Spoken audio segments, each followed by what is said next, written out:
आज की क्लास में हम लोग सीखने वाले हैं घातांकों पर आधारित प्रश्न। यहाँ पर घातांकें होंगी और उन्हीं के संबंधित जो हैं वो प्रश्न होंगे। जैसे कि पहला सवाल आपको 2 a की पावर 3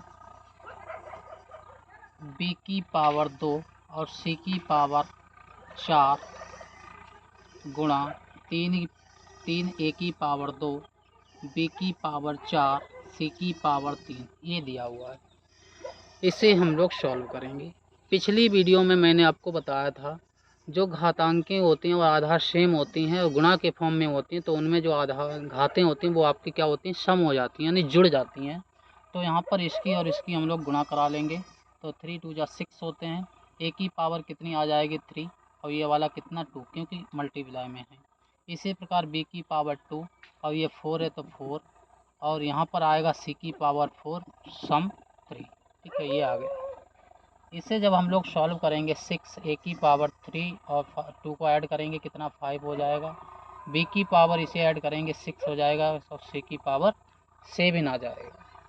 यानी 6 सेम रहा, ए की पावर 3 2 जोड़ दिया 5 हो गया। बी ये सेम रहा, इन्हें जोड़ दिया 4 2 6 बन गया, इन्हें जोड़ दिया 4 3 7। ये आपका आंसर आ गया। तो अगला सवाल आपको बताता हूँ सिंपल सा, कल की वीडियो पर आधारित हैं। जो आपको बताए थे सूत्र वही हैं। अगला दिया हुआ है दूसरा सवाल 12 एक स्क्वायर बी की पावर 4 सी स्क्वायर भाग।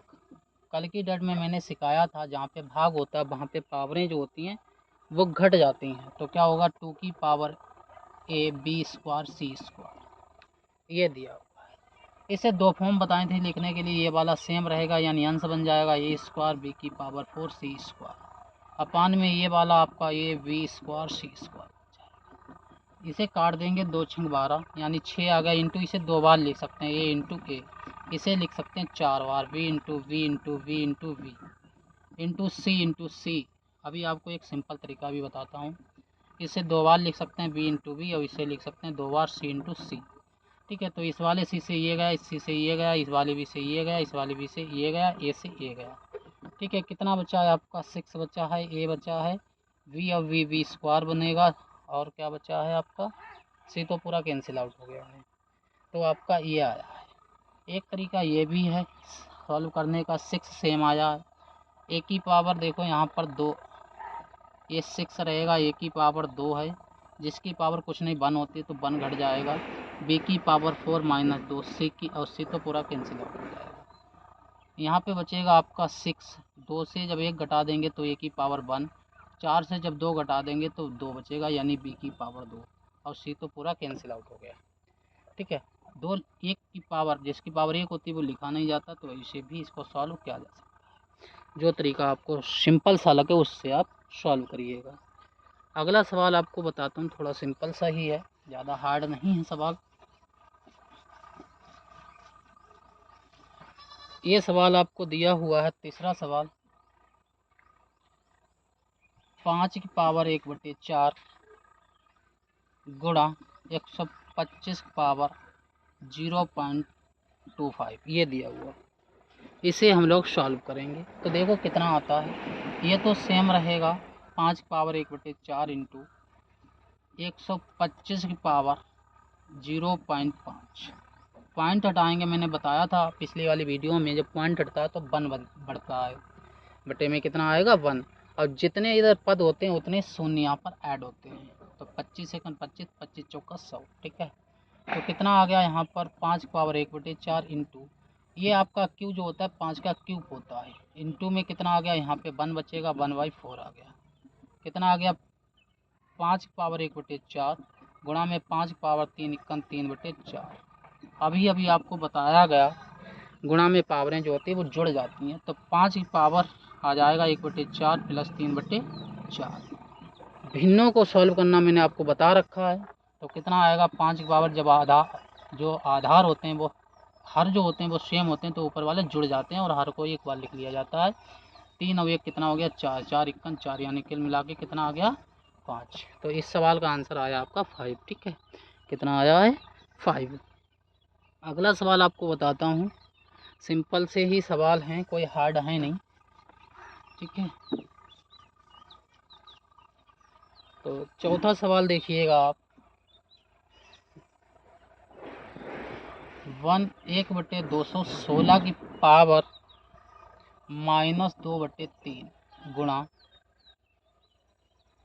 भाग है भाग 1/27 की पावर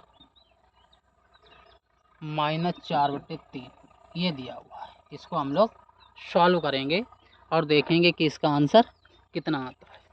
तो ये आपको पता है, मैंने आपको क्यूब बता रखे हैं कि किसका क्यूब है, 6 का क्यूब है। 6 × 6 करेंगे 216 आ जाएंगे। ये जो होता है हमारा 3 का क्यूब होता है, 3 × 3 × 3 करेंगे 27 आ जाएगा, ठीक। इस प्रकार से ये है। और देखिए 1 का क्यूब चाहे जितनी बार 1 के मतलब गुणा कराओ वही पद आता है, इधर भी यही क्रियाकलाप चलेगा। तो इसको हम लोग इस फॉर्म में लिख सकते हैं, देखो इस फॉर्म में भी लिख सकते हैं। 1 यहाँ पर 6 की पावर 3 लिख सकते हैं, ठीक है। और ये वाला आपका भाग -2/3 जो पावर है वो आपकी सेम रहेगा, भाग का सिंबल सेम रहेगा, इसे लिख सकते हैं 1/3 की पावर 3। और ये वाला आपका मल्टीप्लाई में सेम आ जाएगा, ठीक है। ये 3 से 3 कैंसिल आउट, ये 3 से 3 कैंसिल आउट। यहाँ पे कितना बचा है देखो, 1/6 की पावर -2 बचा है, भाग यहाँ पर बचा 1/3 की पावर -4, ठीक है। इन्हें थोड़ा सा सिंपल करते हैं, जब जो अंश है उसे हर बनाएंगे और हर जो है उसे अंश बनाएंगे तो ये पावर जो है वो पॉजिटिव हो जाएगी। तो यहाँ पर लिख सकते हैं आप 6/2 भाग 3/4, ठीक है। तो इसे लिख सकते हैं 6 × 6, इसे लिख सकते हैं 4 टाइम्स 3 × 3 × 3। तो 3 × 3 3 दूनी 6, 3 × 3 3 दूनी 6, कितना आया 2 × 2 भाई 3 × 3 आ गया, 2 दूनी 4 आया और 3 × 3 9 आ गया। ये इसका आंसर आ गया है, ठीक है। यहाँ पे आपको शायद दिख नहीं रहा है, तो 2 × 2/3 × 3 यानी 2 दूनी 4 और बटे 3 × 9, ये आंसर आ गया है। एक सवाल और बताता हूँ, फिर एक सवाल आपको होमवर्क के रूप में देंगे जिसका आंसर आप कमेंट बॉक्स में बताएंगे।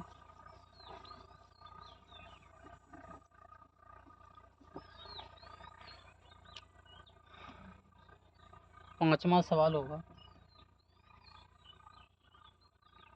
x/y की पावर a - b गुणा x/y की पावर b - c गुणा x/y की पावर c - a। ये सवाल आपको दिया हुआ है, ठीक है। तो यहाँ पर देखिए कितना आएगा, यहाँ पर जो आएगा ये सारे गुणा में है तो सबकी पावरें जो है वो जुड़ जाएंगी। तो लिख सकते हैं x/y की power a - b plus b - c plus c - a, ठीक है। देखो ये पॉजिटिव ये निगेटिव, ये पॉजिटिव ये निगेटिव, ये पॉजिटिव ये निगेटिव कैंसिल आउट। x/y की पावर 0 और जिसकी पावर 0 उसकी वैल्यू हमेशा कितनी होती है, 1 होती है, ठीक है। अब एक सवाल आपको होमवर्क के रूप में जिसका आंसर आप कमेंट बॉक्स में बताएंगे, ठीक है। तो अगला सवाल आपको 6 नंबर पे दिया हुआ है, x power a x power b पूरे की पावर दी हुई है a प्लस b, ठीक है, into x power b upon x power a पूरे की पावर यहाँ पे c है, पूरे की power b plus c into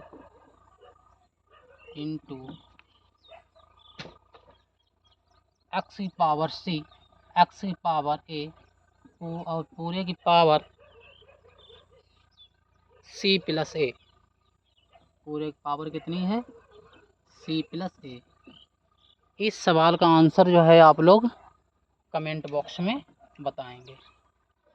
thank you for watching.